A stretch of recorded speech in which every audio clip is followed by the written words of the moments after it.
Okay, next up is Genesis chapter 16. Now Sarai, Abram's wife, bare him no children, and she had a handmaid, an Egyptian, whose name was Hagar. And Sarai said unto Abram, Behold now, the Lord hath restrained me from bearing. I pray thee, go in unto my maid. It may be that I may obtain children by her.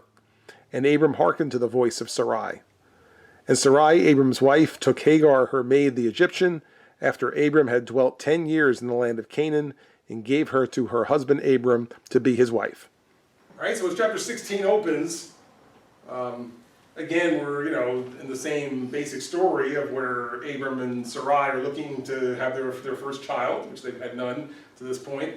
And as sometimes happens in life, we waiting for God to do something, and they say, well, you know what, maybe I just need to take matters into my own hands.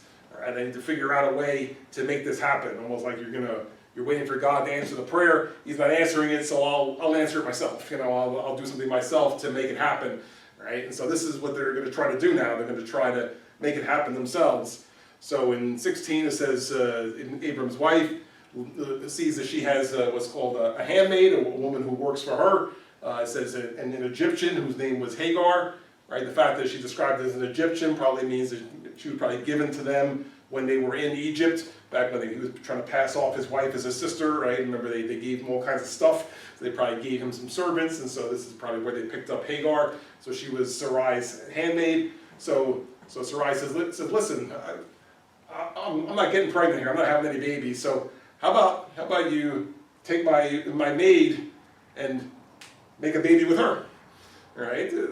Then you'll have a son, and then the prophecy can come true, right? Because God said it's going to be through your son. So therefore, since I'm apparently not able to have a baby, so have a baby with her instead, right? Which, again, to us today, that sounds, kind of offbeat or odd. It wasn't as odd then, right? It wasn't that out of place. In fact, really, the custom of the time was if the wife could not have children, that she was supposed to find another way to make children, and that was not that unusual. That a servant would then be used to make the children, right? I mean, the child would still be considered like an heir of the household and then the son of the actual husband and wife, but the maid was just used as an oven to cook a baby, right? And to make the baby, who would be part of the family then, right? So it wasn't that unusual, but like I said, to us it would certainly seem kind of odd, right? But that's what she said, all right? So it says here in verse 2, it says, "Go in unto my maid," all right? Which is what you think it is, all right? It means you go have sex with her and then make a baby, all right? So that's so it says Abram said, okay, all right, he went along with it. And so in 3 it says Abram's wife took her maid and gave her to her husband to be his wife. Now, again, the wording of that makes it sound like, well, gee, but he's going to be married to her too. That's not what that means, right? But the idea was that who you slept with was considered to be your wife, right? Because it was expected you would be faithful to your wife, right? So once you slept with somebody else, they were considered to be your wife too, right? And so it's the way that they worked it back then, right? So that's why some of them had multiple wives, because they slept with different ones, right? I mean, it was taken seriously, like intimacy and the connection that goes with that. Once you slept with somebody, that was your wife. So that's all it means. It doesn't mean that he's really going to marry her. It just means that he was given permission by his wife to have sex with her to make a baby. Right? So they're taking matters into their own hands now. They're saying, well, she's not having a son, and God said you're going to have a son, so here's a way you can have a son, and then you can have the heir that God has promised you. And he went in unto Hagar, and she conceived, and when she saw that she had conceived, her mistress was despised in her eyes. And Sarai said unto Abram, My wrong be upon thee. I have given my maid into thy bosom, and when she saw that she had conceived, I was despised in her eyes. The Lord judge between me and thee. But Abram said unto Sarai, Behold, thy maid is in thy hand. Do to her as it pleaseth thee. And when Sarai dealt hardly with her, she fled from her face.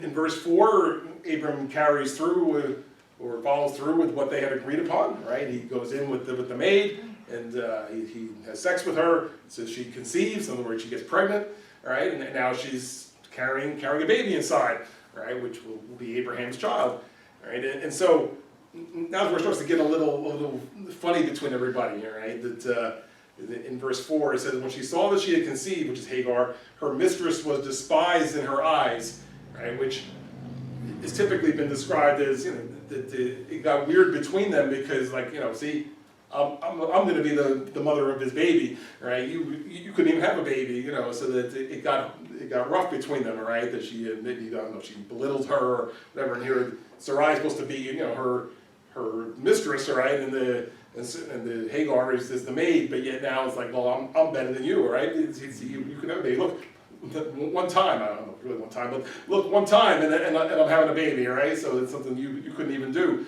right? So to the point where it says, now Sarai says, is talking about this in verse 5, or says, that when she saw she was conceived, I was despised in her eyes. And Abram said, well, hey, she's your maid, so handle her however you want. All right, that I'm not going to necessarily get in the middle of this. I mean, she's your maid, so if you want to yell at her, if you want to punish her, do whatever you want. So that's what she did. In 6, it says, when Sarai dealt hardly with her, then she fled. So here she mistreated Hagar in some way, and Hagar took off. Right, she ran away. So here's now the woman supposed to be carrying supposedly the heir of Abraham, and now she ran away because there was jealousy between her and Abraham's wife, right?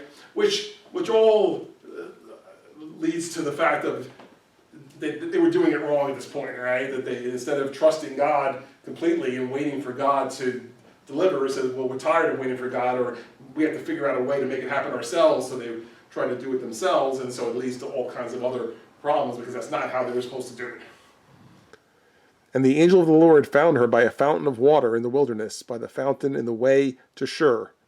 And he said, Hagar, Sarai's maid, whence camest thou? And whither wilt thou go? And she said, I flee from the face of my mistress Sarai. And the angel of the Lord said unto her, Return to thy mistress, and submit thyself under her hands.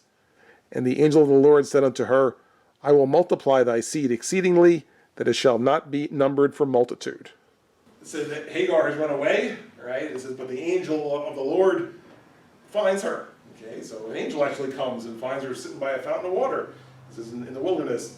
And I like how the angel calls her, right? He says, Hagar, Sarai's maid. What are you doing here? All right, and in 8 it says, whence camest thou? What are you doing here? Okay, and where are you going to go from here? What are you doing out here? And then she says, I'm fleeing from the face of my mistress Sarai. I'm running away, right? Because of the way that I was treated, right? So, but the angel of the Lord says, you have to go back, right? This is not going to work. You have to go back now. So, it says, return to thy mistress and submit thyself under her hands, right? Which may sound kind of rough. That's what she's running away from. I don't know if there was any physical stuff going on, but basically saying, don't worry about it. You have to go back, all right? You have to go back, and don't worry. God sees your situation.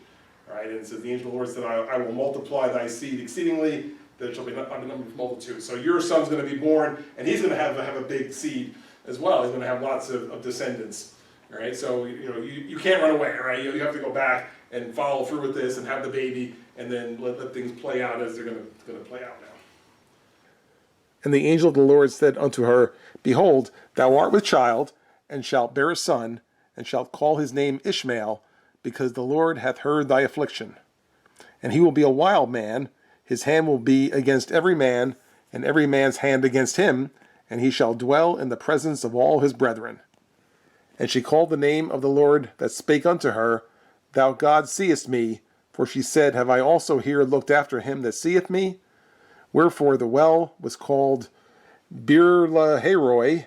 Behold, it is between Kadesh and Bered.